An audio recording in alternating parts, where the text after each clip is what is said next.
was in grief and I was dealing with a lot. There is a time sometimes that the Spirit of God will pull you into prayer, and it's not fun, but it's for a purpose and it's for a reason. Daniel was in grief, and he went to the presence of God daily for 21 days. And on the 24th day of the first month, as I was on the bank of the great river of Tigris, I lifted up my eyes and looked, and behold, a man clothed in linen, whose loins were girded with pure gold of Fez. His body also was a gold luster like beryl, and his face had the appearance of lightning, and his eyes were like flaming torches. His arms and his feet like glowing burnished bronze, and the sound of his words like the noise of a multitude of people or a roaring of the sea. And I, Daniel, alone saw the vision of this heavenly being, for the men who were with me did not see the vision. So at some point, he finally did probably wash up, and he was around a few people. But a great trembling fell upon them, so they fled and hid themselves. So while he's having this vision, the presence of the Lord is so around him that everyone runs away. And as I was left alone, I saw this great vision, and no strength was left in me. For my fresh appearance was turned to pallor, and I grew weak and faint with fright. And then I heard the sound of the words. When I heard the sound of his words, I fell on my face in deep sleep, with my face sunk to the ground. And behold, a hand touched me, which set me unsteadily upon my knees and upon the palms of my hands. And the angel said to me, O Daniel, you are greatly beloved man. Understand the words that I speak to you and stand upright.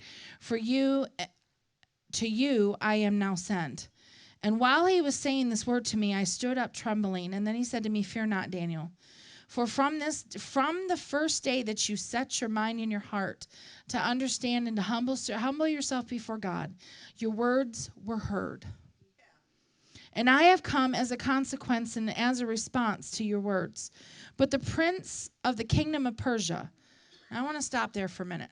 He was not talking about the physical prince ruling over Persia. He was talking about a principality. This is an angel of the Lord speaking and talking about the principality over Persia. Remember, Jesus spoiled principalities and powers, made a show of them openly. But the prince of the kingdom of Persia withstood me for 21 days. He's not talking in the physical courts. He's talking in the heavenlies. He's talking between God's heaven, the third heaven, and our atmosphere. He's talking in that second heaven, right in that middle zone where the principalities of the powers of the air try to rule and reign. Yep. And then Michael, one of the chief and celestial princes, came to help me, for I remained there with the kings of Persia. So what it was is this was an angel that was sent to actually give him the answer, and he got stuck. And the other angels had to come and actually begin to battle to get the answer to him. So what took him, the minute he prayed, God sent the answer. But because of the war in the heavenlies, and this is why so often when we pray, we have to pray and really intercede something through. It's not just instant sometimes. And I'm going to show you why in a little bit. Now I have come to make you understand what is to befall your people. And in the latter days, for the vision is for many days yet to come. Now, I want to tell you something. I kind of got upset with God when I read this. I said, Lord, he wanted an answer for right then. Are you talking like latter days, like the end of days? Yeah, that's exactly what he was talking about. God's answer to Daniel, later on, he tells Daniel that he's going to live out his days. You'll live out your days. So he gives Daniel some answer for today. He doesn't tell Daniel the now. He gives Daniel the answer for way in the future. And he actually shows Daniel. I'm going to talk this out because it's quite a lot. He actually shows Daniel all the kingdoms that are going to come. He goes down the list and shows him all these kingdoms that are coming, multiple rulers, and yet I'm going to still deliver the people, and this is where I'm going to send them. And it's 2 chapters. We'd be here all night if I begin to read it to you. Go and research it. It's a whole of a chapter, the rest of chapter 10, all of 11, and part of 12. That he begins to give him this real detailed, but it's not, God's going to deliver him from Babylon right then.